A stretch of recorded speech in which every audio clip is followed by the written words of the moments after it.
This is a scene playing out across the country as people protesting the Israel-Hamas war have targeted college campuses to have their voices heard, but it's led to people being arrested and campuses shutting down. Here at Ohio State University, 2 students were arrested yesterday during a protest on campus. 10 TV's Carly Dion is live on campus tonight with new video of the arrest and the university's response. Carly? Yolanda, Andrew, for the past 6 months, students at Ohio State have frequently held protests in response to the Israel-Hamas war. And yesterday, one of those protests escalated when police arrested 2 students on campus.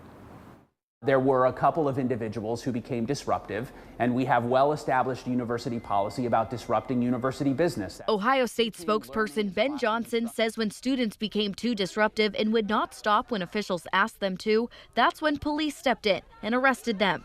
This video taken during the protest yesterday shows OSU police taking 1 student away. The 2 students arrested were charged with criminal trespassing. The rest of the group continued their demonstration for some time, and it ended peacefully at about 5:30 last night. Johnson says police were in constant communication with the demonstrators during the protest and took action only when it became necessary. It was only when that conversation or those warnings weren't heeded that we had to take additional measures. This video taken from a protest just last week at the student union on campus. Johnson says they hope any students who may be struggling or feeling like they're being harassed or aren't safe to come and talk with them. He says the president and senior administrators will continue to be open about having these conversations. We have met regularly with students of the Jewish faith, students who support Israel. We have met regularly with students who support Palestine. Johnson believes that communication is why they're not seeing unrest on their campus like what other college and university campuses are seeing across the country. He says they support the students' right to protest. They just ask that they be mindful while doing so. We want everybody to be safe. We have zero tolerance for discrimination or harassment.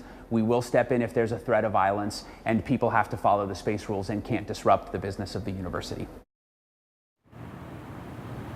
Now, another demonstration is planned here on campus tomorrow night, and students plan to call on university leaders to divest their ties with Israel. But Johnson actually said today that they're prohibited by state law from doing so. Live at Ohio State, Carly Dion, 10 TV News.